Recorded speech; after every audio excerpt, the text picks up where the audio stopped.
किसी गांव से मेकअप आर्टिस्ट एक लड़का सुनते हैं तो आपको बहुत सारी दिक्कतों का सामना करना पड़ा होगा। सबसे पहले दिक्कत तो घर पे ही आई कि घर वालों को लग रहा था ना कि कैसा काम सीखने जा रहा है। राइट। उनको ये लग रहा था कि इस काम में आगे फ्यूचर नहीं है। तो वो कहते थे कि एक बार सोच ले ना, लड़कियों वाला काम है, रिश्तेदार क्या बोलेंगे।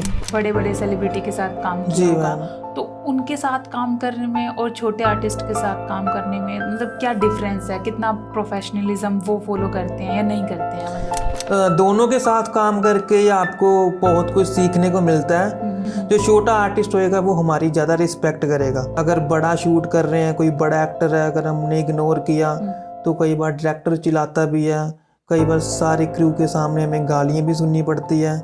I can't tolerate this disrespect और ऐसा थोड़ा ऐसे बदतमीजी से बोला, ऐसे ये वो है ना, कि हम चिल्ला रहे हैं, आपको पता नहीं है कि सनलाइट जा रही है ना।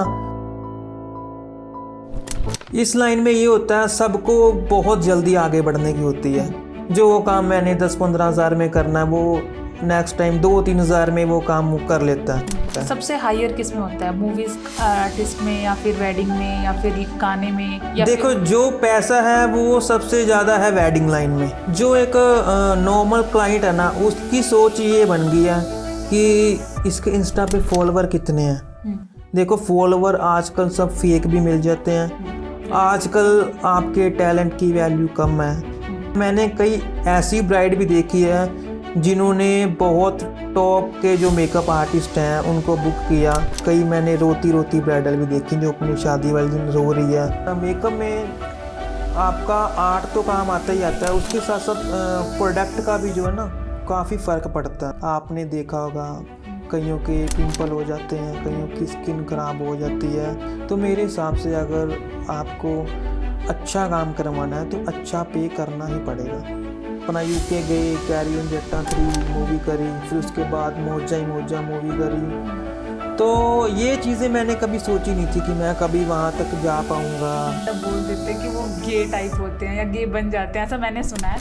इस लाइन में आने के बाद है ना, लड़के थोड़ा बदल जाते हैं, है ना, बट ऐसा बिल्कुल नहीं है। ये अपना अपना है। जो लोग पहले से ऑलरेडी होते हैं, कईयों को शौक होता है अपना मेकअप करने का या सजने संवरने का, हर एक का अपना अपना है। जब इंसान के पास पैसा आता ना तो लोग अपने आप उसकी रिस्पेक्ट करते हैं। अब जो लोग पहले बोलते थे कि क्या काम है, कैसा काम है, अभी वही लोग हमें बोलते हैं कि यार हमारे बच्चे को भी सिखा दे, क्योंकि अब उनको ये पता चल गया कि पैसा आ रहा है, नाम बन रहा है। तो जब आपके पास नाम है, पैसा है, तब वो जिस काम को पहले गलत बोलते हैं उसी काम को खुद करने के लिए तैयार हो जाते हैं। राइट।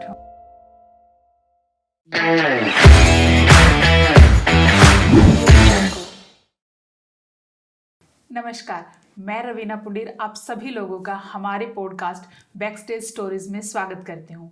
आज के हमारे स्पेशल गेस्ट हैं Sameer Mehta. Welcome Sameer. Thank you. तो समीर, आप अपने बारे में प्लीज़ हमारी ऑडियंस को बताइए जी, कुछ। मेरा नाम समीर मेहता है। मैं फिरोजपुर से हूँ, फिरोजपुर के एक छोटे से गांव से। मैं सेलिब्रिटी मेकअप आर्टिस्ट हूँ। ओके। जी तो जैसे कि आपने बताया कि आप फिरोजपुर के एक छोटे से गांव से जी हो जी और मेकअप आर्टिस्ट हो, जी। तो ये दोनों ही कॉम्बिनेशन थोड़े अजीब है। अजीब है। क्योंकि हम जब किसी गांव से मेकअप आर्टिस्ट एक लड़का सुनते हैं तो बैक जब आपने शुरू किया होगा तो आपको बहुत सारी दिक्कतों का सामना करना पड़ा होगा।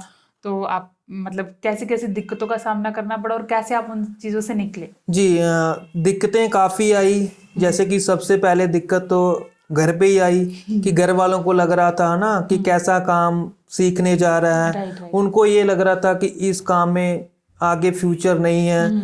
तो वो कहते थे कि एक बार सोच ले ना, लड़कियों वाला काम है, रिश्तेदार क्या बोलेंगे या आस पड़ोस वाले क्या बोलेंगे। बट मुझे था कि मैंने यही करना है। तो घर वालों ने बोला कि ठीक है, जैसे आपकी मर्जी है, आप कर सकते हो, आपको ना पूरा हक है। तो फिर ऐसे ही मैंने इस लाइन की जो है शुरुआत करी। ओके। तो आपका चंडीगढ़ कैसे आना हुआ? चंडीगढ़ आना ऐसे हुआ कि सबसे पहले जब मैंने स्टार्टिंग करी ये लाइन, तो सबसे पहले मैंने हेयर का कोर्स किया। ओके। सबसे पहले जब मैं घर से पहली बार बाहर निकला तो मैं जलंधर गया। जलंधर जाके मैंने अपना हेयर ड्रेसर का जो है कोर्स किया। वो कोर्स करने के बाद फिर मेरी जो जॉब लगी, पहली जॉब, वो मेरी लगी थी मोहाली में। 7 फेस मोहाली में मेरी पहली जॉब लगी। तो घर वाले खुश थे, चलो कि अब सेट हो गया, थोड़ा कमाने लग गया ना। फर्स्ट टाइम जो मेरी सैलरी थी वो 6,000 रुपया थी। तो मुझे ऐसे लग रहा था कि 6,000 मेरे लिए बहुत ज़्यादा है, क्योंकि रहना खाना पीना सब जो सैलून का ओनर है उन्होंने हमें दिया हुआ था। ओके। तो फिर उसके बाद थोड़े टाइम बाद जो सैलून है वो किसी कारण करके क्लोज हो गया। फिर हमें जॉब की ज़रूरत थी, है ना, हम कोई और ढूंढने लगे। मैं और मेरा फ्रेंड, हम दोनों ने इकट्ठे होने स्टार्ट किया था। फिर मेरा एक फ्रेंड था जो मेकअप आर्टिस्ट था, इंडस्ट्री लाइन में वो मेकअप करता था। तो फिर मैंने उसको देखकर मैंने उससे पूछा कि यार मुझे भी इस लाइन में आना है। तो उसने मुझे सलाह दी कि एक मैम है, ऐसे ऐसे करके वो सिखाते हैं। तो मैंने वो मैम से सीखा, फिर मैंने अपनी जो लाइन की शुरुआत कर दी। तो आपने जैसे मेकअप सबसे पहले अप्रोच कैसे किया किसी सेलिब्रिटी को, या मतलब जो आने वाले मेकअप आर्टिस्ट हैं, तो सबसे डिफिकल्ट फर्स्ट अप्रोच होती है, जी जी उसके बाद ही हमारे लिंक बनते जी हैं। जी। तो आपकी फर्स्ट अप्रोच कैसे थी, मतलब आपने शुरू कैसे किया? फर्स्ट अप्रोच, सबसे पहला जो मैंने मेकअप किया वो जो मैम से मैं सीखा था, वो मैम ने मुझे बोला कि समीर ऐसे ऐसे करके एक शूट है, आज मैं बिजी हूँ, मैं जा नहीं पाऊंगी, तो आप जाके कर दो। कोई नया सिंगर था तो मैंने सोचा चलो मेरे लिए भी एक अच्छा मौका है। तो मैंने अपना पहला शूट जो है किया। तब मुझे डिफरेंस नहीं पता था, और जो एक पार्टी मेकअप में और शूट लाइन के मेकअप में है ना, क्या डिफरेंस होता है। मुझे जैसा भी आता था पार्टी मेकअप टाइप मैंने वैसा कर दिया। बट फिर जब मैं घर आया, फिर मैम से पूछा, थोड़ा मुझे बताया कि उसमें हमें ज़्यादा हाइलाइटर वगैरह नहीं लगाना होता, उसमें शाइन नहीं चाहिए होता। तो फिर धीरे धीरे छोटी छोटी बातें मुझे पता चली कि ऐसे ऐसे होता। तब फिर धीरे ऐसे ऐसे धीरे धीरे आगे बढ़ते रहे, सीखते रहे। फिर उसके बाद कभी भी पीछे मुड़ के नहीं देखा। Okay, that's great. तो जैसे कि आपने बड़े बड़े सेलिब्रिटी के साथ काम किया जी होगा, मैम। तो उनके साथ काम करने में और छोटे आर्टिस्ट के साथ काम करने में मतलब क्या डिफरेंस है, कितना प्रोफेशनलिज्म वो फॉलो करते हैं या नहीं करते हैं, मतलब?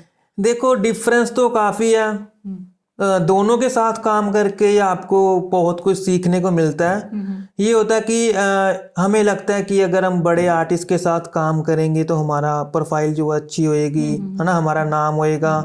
बट मेरे हिसाब से दोनों ही बेस्ट हैं, क्योंकि सीखने को हर कोई, है ना, राइट। मिलता है हर किसी से सीखने को। बड़े आर्टिस्ट का ये होता है कि बड़े आर्टिस्ट, कुछ आर्टिस्ट होते हैं वो अपने आप से मतलब रखते हैं, बस शूट किया अपना वैनिटी के अंदर। कुछ आर्टिस्ट होते हैं जो हमारी पूरी रिस्पेक्ट करते हैं। जैसे मान लो आपने बोला कि छोटा आर्टिस्ट है, जो छोटा आर्टिस्ट होएगा वो हमारी ज़्यादा रिस्पेक्ट करेगा, ओके। वो हमारी ज़्यादा केयर भी करेगा, वो हमें डांटेगा भी नहीं। अगर बाई चांस मान लो शूट के बीच में आवाज़ आ गई मेकअप, तो हमें टचअप के लिए ना जाना पड़ता है। तो कई बार हम इधर उधर हैं या खाना भी खा रहे हैं तो चलेगा। अगर बड़ा शूट कर रहे हैं, कोई बड़ा एक्टर है, अगर हमने इग्नोर किया तो कई बार डायरेक्टर चिल्लाता भी है, कई बार सारे क्रू के सामने हमें गालियाँ भी सुननी पड़ती है। तो दोनों का ही अलग अलग है। बट ये है कि काम तो करना ही है, चाहे छोटा हो चाहे बड़ा हो। मैं ये सब चीज़ें नहीं देखता, मेरे लिए तो सब एक बराबर है, क्योंकि हमें उतने ही पैसे मिलने हैं, चाहे छोटा हो चाहे बड़ा हो, है ना, हमें कोई फर्क नहीं पड़ता। लेकिन जैसे अभी आपने बताया कि डायरेक्टर डांट देते हैं जी या बेइज्जती कर देते हैं, तो एक वो होते हैं ना कि सेल्फ रिस्पेक्ट आती है बंदे की कि मुझे नहीं करना ये काम। तो आपकी लाइफ में कोई ऐसा सैचुरेशन पॉइंट आया कि जहां आपको लगा कि I can't tolerate this disrespect, और ऐसा कुछ मोमेंट? हाँ, आया था एक बार। हम पीटीसी वालों की एक वेब सीरीज टाइप कर रहे थे। तो वहाँ पे जो मतलब डायरेक्टर थे वही प्रोड्यूसर थे, उन्होंने खुद ही अपना पैसा वैसा लगा के सब बनाया। तो कम टाइम में हमें ज़्यादा शूट करना था। ओके। तो उनको ये होता है कि हर किसी को होता है कि अगर कोई पैसे लगा रहा है तो थोड़े पैसे में उनको चाहिए कि ज़्यादा काम। तो मैं अकेला ही था वहाँ पे, मेकअप भी मैंने करना, हेयर भी मैंने करना। अब आर्टिस्ट मैं अकेला था, आर्टिस्ट दूसरे ज़्यादा थे, है ना, जिनका मतलब अलग अलग करैक्टर थे। तो उनको लगा कि जल्दी हमने काम ख़त्म करना है, तो मेकअप चिल्लाया, मुझे नहीं पता चला, मैं खाना वाना खा रहा था। तो फिर जब मैं गया बाके खाना बीच में छोड़ के मैं गया, तो उन्होंने थोड़ा ऐसे बदतमीजी से बोला, बहनचोद जैसे ये वो है ना, कि हम चिल्ला रहे हैं, आपको पता नहीं है कि सनलाइट जा रही है ना, तो शूट हमारा लेट हो रहा है। तो मैंने कुछ नहीं बोला, तब मैंने सुन लिया अपना, मैंने काम किया, फिर मैं दोबारा वापस जाके फिर खाना खाने का भी मन नहीं करा। तब फिर जब मैं घर पे आया मैंने सोचा यार ये कैसा काम है ना, मतलब सबके सामने उन्होंने मुझे ऐसे बोला, गालियाँ भी निकाली। फिर उन्होंने मुझे सॉरी भी बोला अगले दिन, उन्होंने मुझे बोला कि समीर सॉरी। तब मैं थोड़ा ना हाइपर हो गया था। फिर मैंने धीरे धीरे समझा कि ये लाइन ऐसी है, कोई भी गुस्सा हो जाता है बट दिल से वो नहीं करते, उस टाइम उनको काम के लिए ना वो करना पड़ता है। तो मैंने ऐसे इग्नोर कर दिया। फिर धीरे धीरे आदत होगी कि अब तो ये है कि हाँ, अब ऐसे लग रहा है कि उन्होंने उस टाइम जो किया ठीक ही किया। मतलब आने वाले जो मेकअप आर्टिस्ट है या जो आर्टिस्ट है, जी आपका ये कहना है कि उनको मतलब उतनी सहनशीलता तो होनी ही चाहिए कि वो सुन ले चुपचाप। देखो सहनशीलता तो जरूरी है। अब देखो अगर कोई हमें डांटता भी है तो वो हमारे अच्छे के लिए डांटता है। हम्म, जैसे पहले होता था ना टाइम पे कि जो आपका उस्ताद है जो सिखा रहा है वो डांटेगा भी मारेगा भी तभी वो अच्छा सिखाएगा। तो जो बंदा नहीं सुन सकता तो उसके लिए ये लाइन बिल्कुल नहीं है। यहाँ पे सुनना पड़ेगा। जो छोटा है चाहे बड़ा है, अगर हमने गलती करी है, कोई हमें डांटता है तो इट्स ओके, नेक्स्ट टाइम हम ध्यान रखेंगे। तो इस लाइन में जो आर्टिस्टिक लाइन है उसमें ना स्कैम बहुत होते हैं, जी तो आपने कभी ऐसा कोई स्कैम देखा है? स्कैम इसमें काफ़ी होते हैं। जैसे मान लो कि इस लाइन में ये होता है सबको बहुत जल्दी आगे बढ़ने की होती है। जैसे मान लो कि मैं कोई शूट पे जा रहा हूँ या गाने के शूट पे या मूवी पे, मान लो मैं अपना असिस्टेंट लेके गया हूँ, असिस्टेंट अपना लेके गया हूँ, वो असिस्टेंट को ये लगता है कि ये बंदा एक दिन कितने पैसे कमा रहा है, तो मैं बहुत जल्दी जल्दी है ना इस लेवल पे पहुँचूँ। तो वो क्या करता है कि हमारे जो कॉन्टैक्ट हैं वो छीनने की कोशिश करता है। एक बार मेरे साथ ऐसा हुआ था, मैं असिस्टेंट लेके गया अपना, तो उसने प्रोडक्शन वालों के साथ सेटिंग कर ली। जो वो काम मैंने 10-15 हज़ार में करना है वो नेक्स्ट टाइम 2-3 हज़ार में वो काम वो कर लेता है। तो प्रोडक्शन वालों को होता है कि हमें सस्ते में बंदा मिल रहा है तो वो अपना कर लेते हैं। तो इस तरह हमारा लॉस भी बहुत होता है, हमारे काफ़ी जो कॉन्टैक्ट हैं वो ख़राब भी होते हैं। तो जो नए नए बंदे हम लेके जाते हैं असिस्टेंट, तो वो काफ़ी कई बार काम ख़राब कर देते हैं। तो मतलब ऐसे जो स्कैम आपने झेले हैं उसके जी बाद मतलब क्या असिस्टेंट नहीं लेके जाना चाहिए ऐसा कुछ? नहीं, असिस्टेंट तो देखो ना ये टीम वर्क है। अगर ज़्यादा आर्टिस्ट होंगे हमें भी 2-3 अपने साथ हेल्पर लेके जाने पड़ेंगे, तो ये काम ऐसे चलता है। बट ये है कि कुछ अच्छे पर्सन हैं जिनको पता है कि मेरा काम जिनको अच्छा लगता है वो मेरे को ही बुलाते हैं, चाहे आप लाख कोशिश कर लो। राइट। कुछ पर्सन होते हैं गिने चुने जो ऐसा काम करते हैं, नहीं तो बुलाते ही हैं। जिनको हमारा काम अच्छा लगेगा वो हमें ही बुलाएंगे, या ये कह सकते हैं कि जो हमारी किस्मत में है वो तो हमें मिलेगा ही बिल्कुल मिलेगा। बिल्कुल। तो इस प्रोफेशन में जैसे आपने बोला कि आप चार्ज, तो आपने सबसे हाईएस्ट चार्ज कितना किया है? सबसे हाईएस्ट तो काफ़ी किए हैं, डिपेंड करता है काम पे, डिपेंड करता है कि आप क्या कर रहे हो, गाना कर रहे हो या फिर कोई वेडिंग का कर रहे हो या मूवीज कर रहे हो, है ना, उसके ऊपर डिपेंड करता है। सबसे हायर किस में होता है, मूवीज आर्टिस्ट में या फिर वेडिंग में या फिर गाने में? या देखो जो पैसा है वो सबसे ज़्यादा है वेडिंग लाइन में। ओके। क्योंकि वेडिंग लाइन में ये होता है कि मान लो एक आपके पास एक ब्राइड आ गई, तो ब्राइड अगर आप कोई भी आर्टिस्ट है कम से कम स्टार्ट भी करता है 15-20 हज़ार से स्टार्ट करता है। सिर्फ 2 घंटे 2.5 घंटे का वो काम होता है। तो ब्राइड लाइन में ये होता है कि आपने ब्राइड को रेडी किया, 2-3 घंटे में आप फ्री, उसके बाद अपने आप घर चले जाओगे और 2-3 घंटे में ही 20-25 हज़ार पे आप कमा लेते हो। शूटिंग लाइन में ये होता है कि शूटिंग लाइन में पैसा कम बनता है बट आपका एक नाम बन जाता है, आपकी एक फेस वैल्यू बन जाती है। सेलिब्रिटी मेकअप आर्टिस्ट तभी आप कहलाते हो ना, अगर आप सेलिब्रिटीज के साथ काम करते हो। तो काम दोनों ही जरूरी है। अपनी प्रोफाइल बनाने के लिए, नाम बनाने के लिए आपको शूटिंग लाइन में काम करना पड़ता है, और वैसे पैसा जो है वो वेडिंग लाइन में ज़्यादा है। ओके। मानो किसी ने आज से शुरू करना है, मानो मैंने शुरू करना है जी मेकअप आर्टिस्ट का, ठीक है, तो मतलब मुझे कैसे शुरुआत कैसे करनी चाहिए? कहाँ से सीखना चाहिए, कहाँ तक जाना चाहिए, मतलब चंडीगढ़ में ही अगर मैं करना चाहूँ तो? देखो ये डिपेंड करता है कि आपने सीख के करना क्या।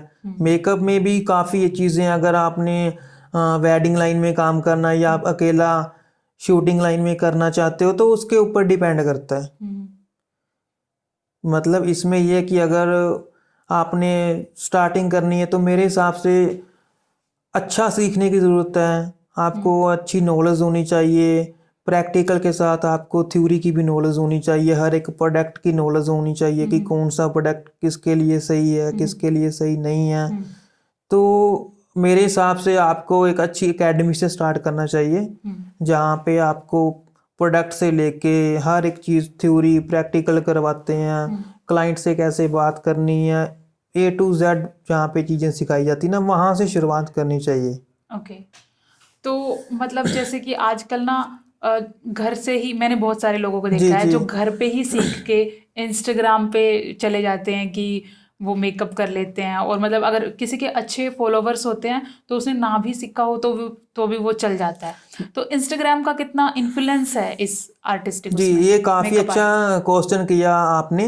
आजकल जो मैं देख रहा हूँ ना, जो एक नॉर्मल क्लाइंट है ना, उसकी सोच ये बन गई है कि इसके इंस्टा पे फॉलोवर कितने हैं। देखो फॉलोवर आजकल सब फेक भी मिल जाते हैं। आजकल आपके टैलेंट की वैल्यू कम है। आजकल ये देखते हैं फॉलोवर कितने हैं, इसको कितने लाइक आ रखे हैं ना, आपका मतलब कि स्टैंडर्ड क्या है, वो चीज़ें आजकल ज़रा लोग देखते हैं। बट मेरे हिसाब से ऐसा नहीं है। कि आपको आर्ट देखना चाहिए कि बंदे का आर्ट क्या है, बंदे में क्या कला है ना, क्या चीज़ें हैं। पैसे लगाकर फॉलोवर तो कोई भी ले लेता है, राइट। ठीक है ना। काम देखना चाहिए कि काम में फ़र्क क्या है, बंदे की मतलब कि टॉकिंग कैसी है, ठीक है ना, काम कैसा कर रहा है, वो रिजल्ट क्या है, तो वो सारी चीज़ें ज़रूरी है। अगर कोई अच्छा आर्टिस्ट है उसके फॉलोवर कम भी है तो कोई फ़र्क नहीं पड़ता। लेकिन आजकल ना इंस्टाग्राम के फॉलोवर से ही जज किया जाता है बंदा, अगर उसके बहुत जी अच्छे जी फॉलोवर्स हैं तो। चाहे मैंने मतलब सिर्फ मेकअप आर्टिस्ट की बात नहीं कर रही हूँ, मैं एक्टिंग लाइन में बहुत ज़्यादा इन्फ्लुएंस है। मैं एज एन थिएटर आर्टिस्ट देखती हूँ लोगों को, थिएटर में देखती हूँ, उनके फॉलोवर्स कम होते हैं जी पर वो जी बहुत अच्छे एक्टर हैं, जी लेकिन उनको नहीं लेते क्योंकि उनके फॉलोवर्स नहीं है। तो मुझे ऐसा लगता है कि इंस्टाग्राम पे ना बहुत ही मतलब कि आर्टिस्टिक उसको मारा जा रहा है, क्योंकि हम उस कुछ सेकंड की रील में एक उसको नहीं जज नहीं दिखा कर सकते सकते बिल्कुल। एग्जैक्टली। तो वो उसको आप कैसे देखते हैं? देखो हमारे साथ भी ऐसे होता है कि आजकल जब क्लाइंट अपने मेकअप की बुकिंग करता है तो सबसे पहले वो ये बोलता है कि आप अपनी प्रोफाइल सेंड कर दो। सपोज करो कि मैंने अपनी प्रोफाइल सेंड कर दी, अब फोटो में देखेगा वो बंदा तो वो जज नहीं कर पाएगा, क्योंकि फोटो में काफ़ी तरह की एडिटिंग वगैरह होती है ना। आजकल कितने सॉफ्टवेयर आ रखे हैं, हाई क्वालिटीज़ के कैमरा फ़ोन वगैरह आ रखे हैं। तो एक बार क्लाइंट आपकी आईडी देख के अगर आपको बुक करता है, उसके बाद अगर उसको टाइम पे मेकअप पसंद नहीं आता, मान लो कि किसी लड़की की शादी है, उसने आपका इंस्टा देख के अपनी बुकिंग कर ली, बट उसको अगर टाइम पे मेकअप पसंद नहीं आया तो उस सिचुएशन में देखो ना वो कितना सैड होएगी, है ना। उसकी शादी है, कितना लकी दिन है उसके लिए। तो कई बार ऐसा होता है, मैंने कई ऐसी ब्राइड भी देखी है जिन्होंने बहुत टॉप के जो मेकअप आर्टिस्ट हैं उनको बुक किया, क्योंकि देखो फोटो में अलग मेकअप है, रियल में कुछ अलग है। उनको आईडी में तो अच्छा लगा बट रियल में उनको बिल्कुल भी अच्छा नहीं लगा। कई मैंने रोती रोती ब्राइडल भी देखी जो अपनी शादी वाले दिन रो रही है मेकअप के चक्कर में कि मेकअप नहीं पसंद आया। कई ब्राइड तो अपना मुंह भी धो लेती हैं कि हम दोबारा करूंगी या सिंपल सा कर दो। तो मैं तो यही बोलूँगा कि इंस्टा को देख करके, फॉलोवर को देख के आप बिल्कुल भी बुकिंग मत करिए। आप बंदे को, उसको आर्ट को पहचानो या उसने जो काम किया हो आप रियल में देखो, तो वो मेरे हिसाब से ज़्यादा बेस्ट रहेगा। तो इंडिया में ऐसा होता है कि जब भी कोई आर्टिस्ट बनने की सोचता भी है ना, जैसे आप मेकअप आर्टिस्ट हो जी या कोई एक्टिंग में सोचता है, कोई डायरेक्शन में सोचता है, तो उसके दिमाग में सबसे पहले आता है कि मुंबई जाना है। तो आपको मुंबई जाने का शौक चढ़ा था या फिर आप गए, या क्यों नहीं गए? नहीं, मैं आज तक कभी मुंबई गया ही नहीं। ओके। और मुझे ये लगता है कि अगर यहाँ पे आपका काम अच्छा चल रहा है तो यहीं ठीक है। पता नहीं क्यों ऐसे लगता है कि मेरे लिए बेस्ट नहीं है मुंबई, तो मैं यहीं रह के ज़्यादा खुश हूँ।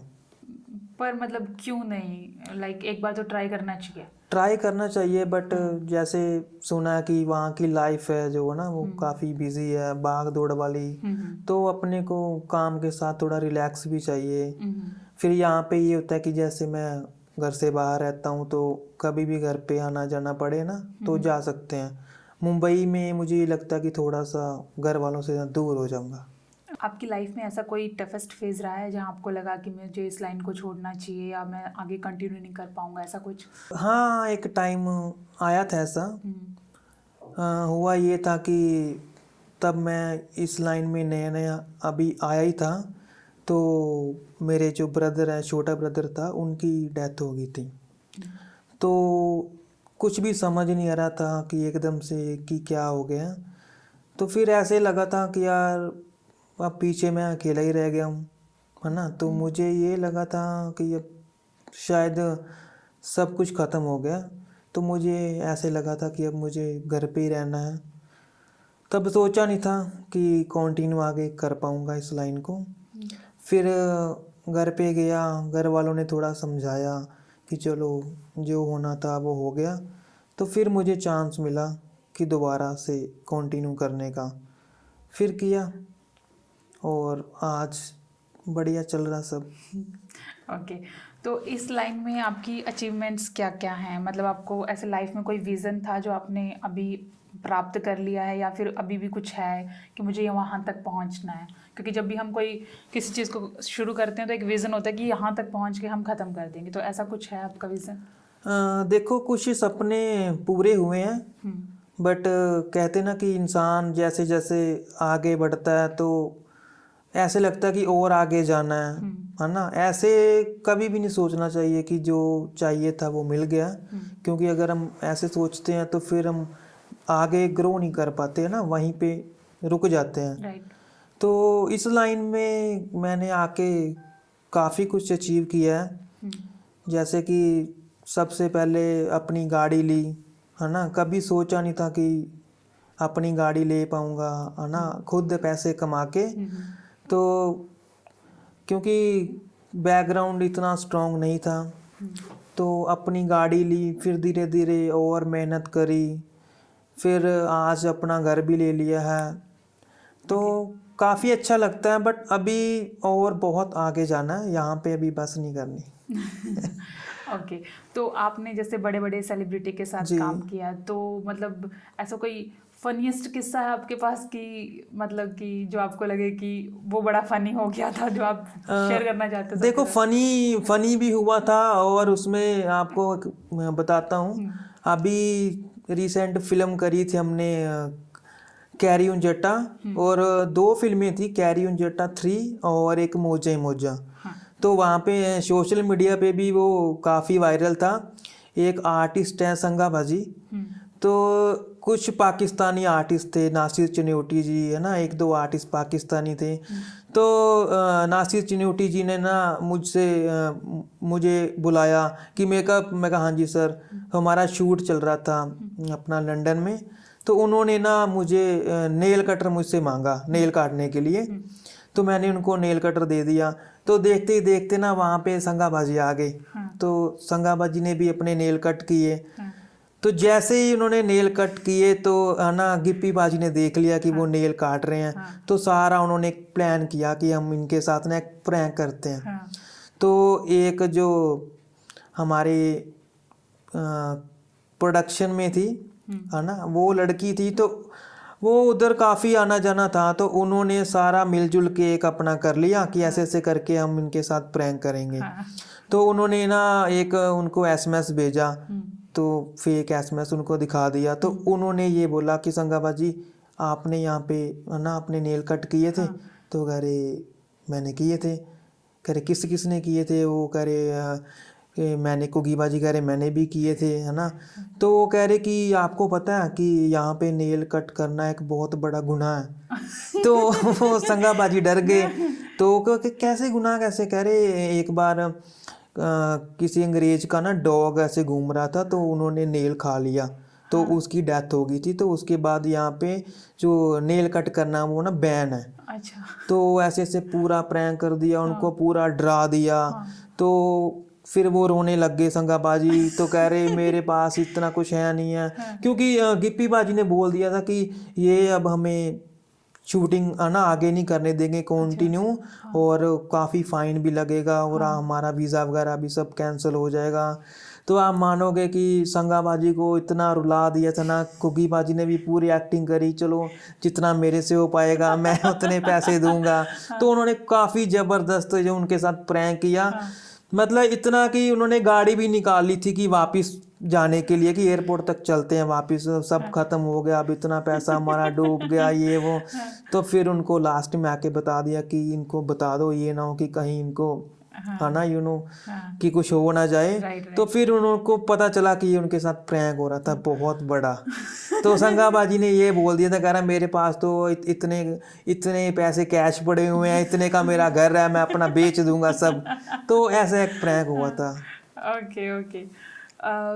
जैसे आपने सेलिब्रिटी के साथ इतना काम किया है, तो मतलब सबसे स्वीटेस्ट आपको कौन सा सेलिब्रिटी लगता है काम करने के उसमें, और सबसे हार्डेस्ट कौन सा लगता है? सबका अपना अपना है नेचर है। कुछ ऐसे आर्टिस्ट हैं जो हंसी मजाक भी करते हैं, कुछ ऐसे आर्टिस्ट हैं जो अपने काम में सीरियस रहते हैं, ज़्यादा हंसी मजाक नहीं करते।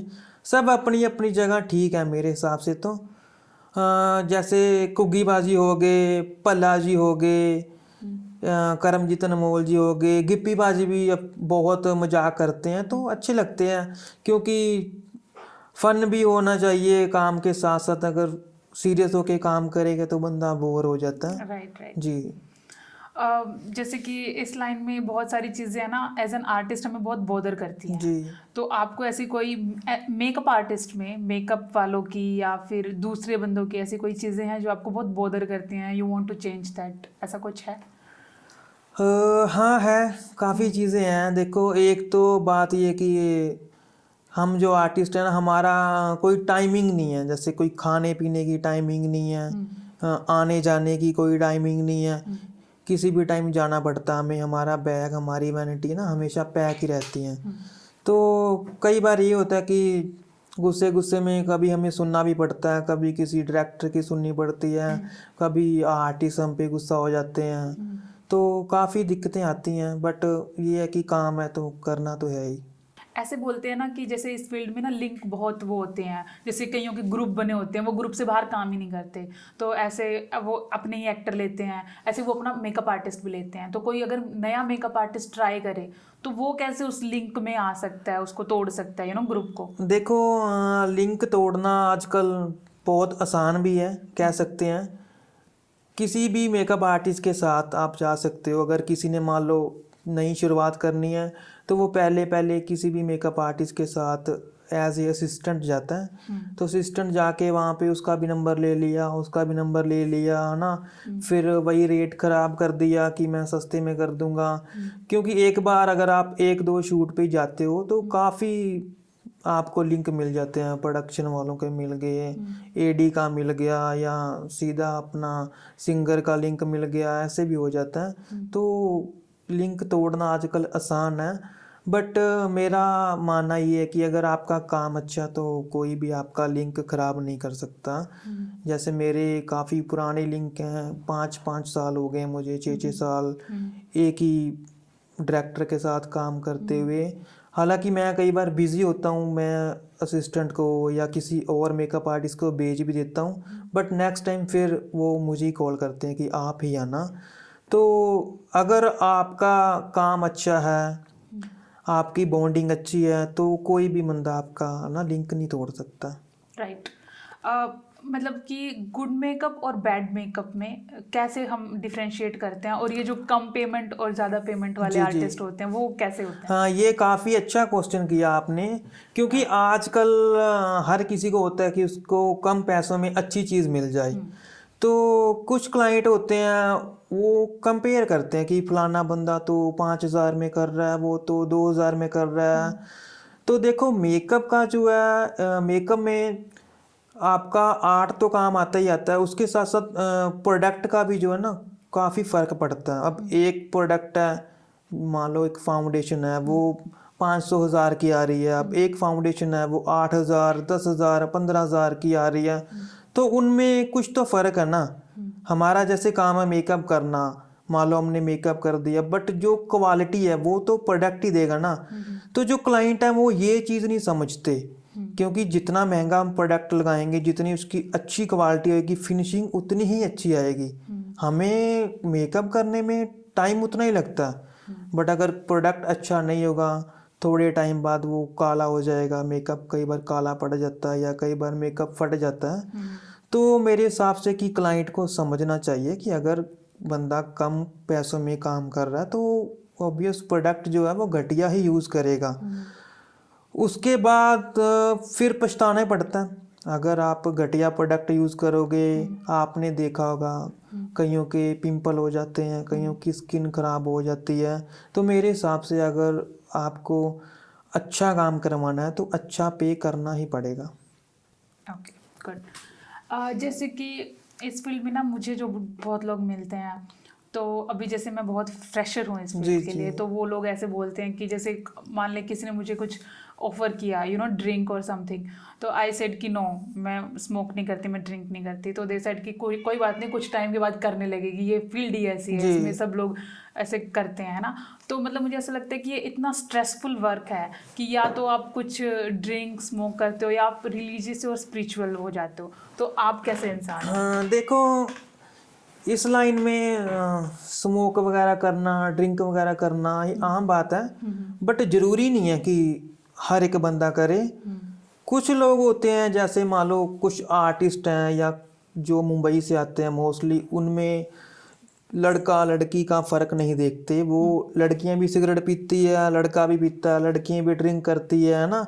हमारी लाइन एक ऐसी लाइन है कि उसमें लड़का लड़की एक बराबर है। राइट। अगर किसी डायरेक्टर ने डांटना है, कुछ बोलना है, उसने लड़की को लड़की समझ के नहीं डांटना, उसने समझना ये भी लड़का ही है।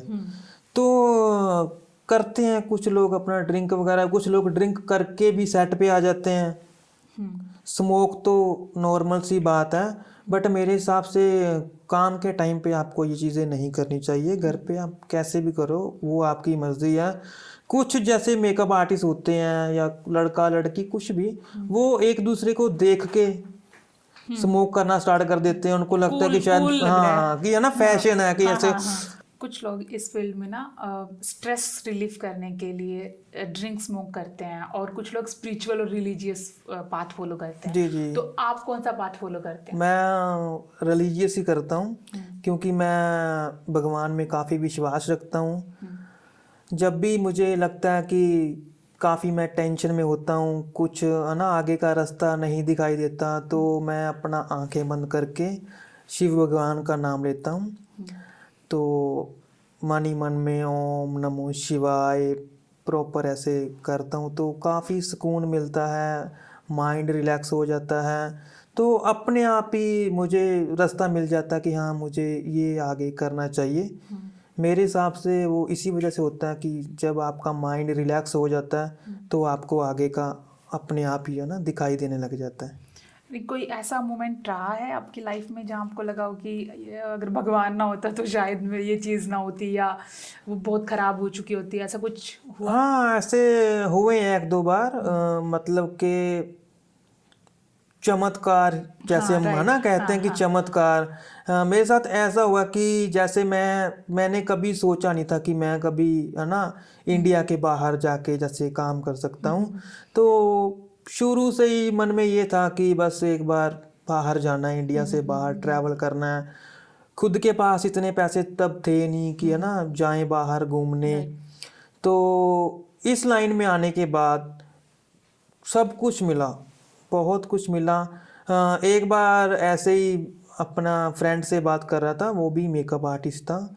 तो बातें चल पड़ी कि आजकल लंदन में काफ़ी शूट हो रहे हैं। तो मैंने उनसे बात करी कि ऐसे ऐसे, तो उसने मुझे बोला कि मैंने अपनी फ़ाइल है ना जमा करवा दी है, तो हो सकता है कि मेरा लंदन में काम बन जाए।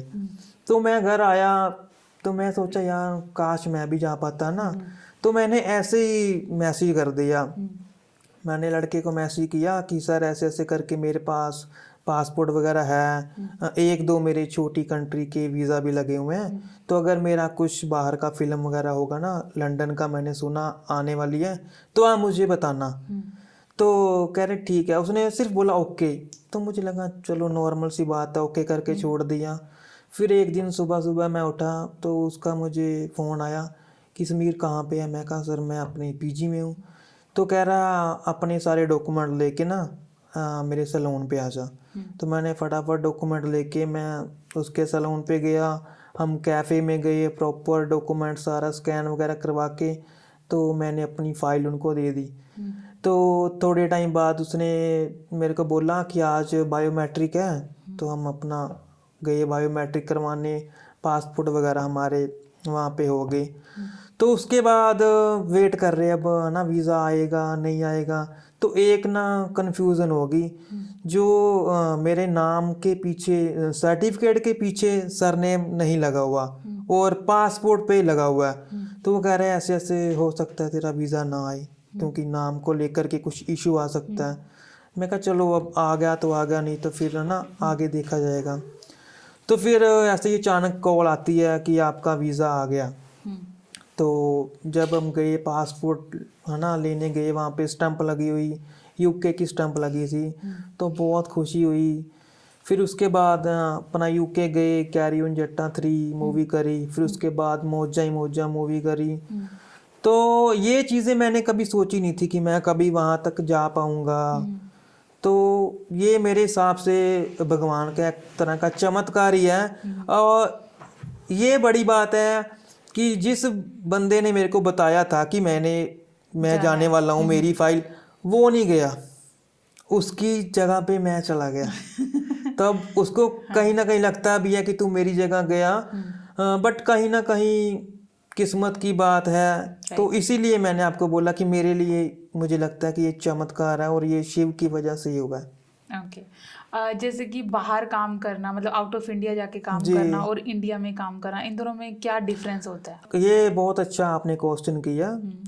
बाहर काम करना बहुत, जैसे कह रहे हैं ना कि मज़े वाला काम है, क्योंकि यहाँ पे हमें काम करना पड़ता है। हाँ, कोई टाइमिंग नहीं, जैसे ना बाहर प्रॉपर टाइमिंग है। मान लो कि अगर आप कैफ़े का शूट कर रहे हो तो वो जो लोग हैं ना वो टाइम के बहुत पक्के हैं। अगर आपने बोल दिया कि 2 घंटे का शूट करना है मतलब 2 घंटे की परमिशन है तो वो आपको 2 घंटे ही देंगे। तो यहाँ पे क्या है कि अगर आपने 2 घंटे का शूट बोला है, बस थोड़ा रह गया, लास्ट रह गया, ये रह गया, कह कह के पूरा दिन निकाल देते हैं। तो वहाँ पे ये कि अगर आपने काम करना है, आप टाइम पे आना, टाइम पे खाना और टाइम पे घर वापस जाना, तो इसमें ये है कि बंदा रिलैक्स भी रहता है ना, परेशान भी नहीं होता है ना, और माइंड भी रिलैक्स रहता है और फिर बंदा ना खुश होके काम करता है। तो मुझे ये लगता है कि बाहर का सिस्टम बहुत बढ़िया काम करने का। हालांकि हमारे लोग ही वहाँ जाके काम करते हैं, बट वहाँ मज़ा आता है काम करके। Okay okay, great. तो मैं एक कंट्रोवर्शियल क्वेश्चन पूछना चाहूँगी। जी जी जो मेकअप आर्टिस्ट फील्ड होती है, इसमें अगर कोई लड़के भी काम करते हैं ना तो ऐसा मतलब ऐसा माना जाता है, बोल देते हैं कि वो गे टाइप होते हैं या गे बन जाते हैं, ऐसा मैंने सुना है जी। तो वो मतलब कि उसके बावजूद भी आपने ये फील्ड क्यों चुना? मतलब ऐसा क्यों बोलते हैं, ऐसा क्यों होता है? देखो मैंने भी ये बात सुनी थी और जब इस लाइन में आया तो मैंने भी काफ़ी सोचा था। लोगों को ऐसे लगता है कि इस लाइन में आने के बाद है ना लड़के थोड़ा बदल जाते हैं, है ना, बट ऐसा बिल्कुल नहीं है। ये अपना अपना है। जो लोग पहले से ऑलरेडी होते हैं, कईयों को शौक होता है अपना मेकअप करने का या सजने संवरने का, हर एक का अपना अपना है। तो उनको वैसे खुशी मिलती है, तो उनको ये लगता है कि मेकअप सीखने के बाद हम अपने पे भी कर सकते हैं, हम उनको खुशी वैसे मिलती है तो वो वैसे रहते हैं। ऐसे ज़रूरी नहीं है कि मेकअप लाइन में आने के बाद बंदा ऐसे बन जाता है। आपने कई मेकअप आर्टिस्ट देखे होंगे जो बिल्कुल नॉर्मल हैं, तो ये मेरे हिसाब से ये गलत है। बाकी जो जिसका है ना मन करे वो ऐसे बोलते हैं, हम किसी को कुछ कह नहीं सकते, बट मेरे को ऐसा बिल्कुल भी नहीं लगता, क्योंकि हमारे को हर एक बंदा मिलते हैं हमारे साथ, हर एक बंदे जो हैं वो टच में हैं, हमें कभी ऐसा फील नहीं होता। हम चाहे उनके बीच में भी रहते हैं, हमें ऐसा लगता है कि ठीक है, ये तो वैसे गलत बात है। जैसे सोसाइटी में ना गे लोगों की इमेज आज भी उतनी एक्सेप्टेबल नहीं है, मतलब नहीं करते, जो हमारे मतलब बड़े हैं लाइक पापा वाली जनरेशन है जी वो जी नहीं करती है। तो उन लोगों को आप क्या कहना चाहेंगे, क्योंकि हर इंसान को ना अपना जीने का मतलब आजकल ये होता है कि मुझे अपनी मर्जी से जीना है, अब वो जी। कैसे भी, वो लेस्बियन हो वो गे हो, तो उस पर आपका क्या पॉइंट ऑफ व्यू है? देखो मेरा पॉइंट ऑफ व्यू तो ये है कि जो जैसा है वो वैसा ही रहेगा, है ना। कोई काम करने की वजह से कोई वैसा नहीं बन जाता। अगर आप मेकअप कर रहे हो या आप हेयर का कर रहे हो, तो मेरे हिसाब से काम का आपकी पर्सनल लाइफ से कुछ लेना देना नहीं है। अब मान लो मैं भी मेकअप आर्टिस्ट हूँ तो मैं नॉर्मल रहता हूँ, मुझे ये शौक है कि मैं अपना स्टाइलिश कपड़े पहनूँ। अब अच्छा, अब मुझे ये नहीं कि मैं अपना मेकअप करूँ, क्योंकि मुझे नहीं, मेरा दिल करता। और जिसका दिल करता है वो कर सकता है, उसकी अपनी मर्जी है। बिल्कुल। बट लोगों को ये लगता है कि उसने मेकअप किया हुआ तो वो मेकअप आर्टिस्ट ही है। कई बार ऐसा होता है ना कि कोई मान लो बंदा गे है तो हमें लगता है कि इसने मेकअप करा हुआ तो ये पक्का मेकअप आर्टिस्ट होगा। जरूरी नहीं है, वो उसकी अपनी पसंद है। किसी को वैसा बन के रहना अच्छा लगता है, कईयों को कैसा रहना अच्छा लगता है, वो उनका अपनी मर्जी है। ओके, तो हमारा लास्ट क्वेश्चन है जी आपसे जी बिल्कुल। कि आने वाले जो मेकअप आर्टिस्ट हैं, जो या वो वेडिंग के हो या फिर वो इसी फील्ड में आना चाहते हो गाने जी। के या जैसे भी, तो आप मतलब कि एज एन उनके सीनियर ही हो, तो आप उनको क्या मैसेज देना चाहोगे कि वो कैसे एंटर कर सकते हैं, वो कैसे शुरुआत कर सकते हैं? देखो एंटर कैसे भी करो, बट मेरा तो यही रहेगा कि आप अच्छे से सीख के अच्छे से समझ के फिर ही एंटर करो, क्योंकि ये जो लाइन है ना दिखने में बहुत आसान लगती है।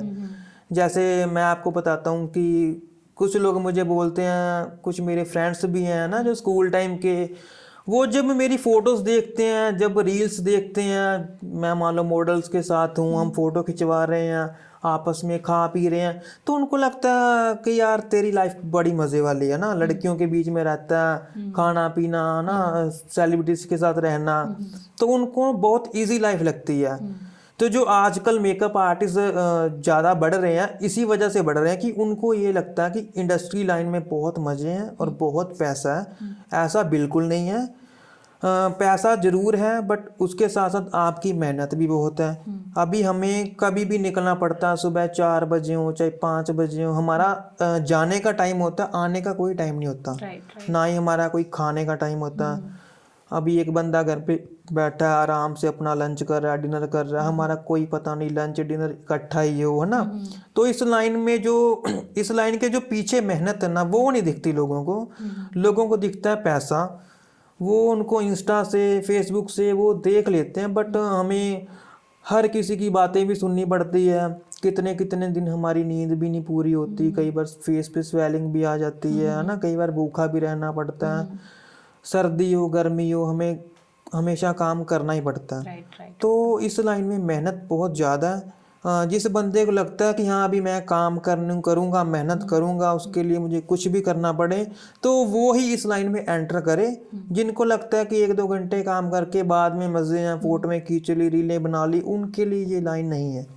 ओके, मतलब कि वैसे तो मेरा लास्ट क्वेश्चन था, जी लेकिन जी एक और क्वेश्चन हाँ पूछूंगी। बिल्कुल। आपने जैसे अभी बोला कि मेरे दोस्त देखते हैं कि मैं मॉडल्स के साथ जी खाना खा रहा हूँ या रील शेयर कर रहा हूँ या फोटोज क्लिक कर रहा हूँ, तो मतलब जब हम बैक टू गांव होते हैं और जब हम शहर में आके कुछ ऐसा काम करते हैं तो हमारी ना सोच बदलती है।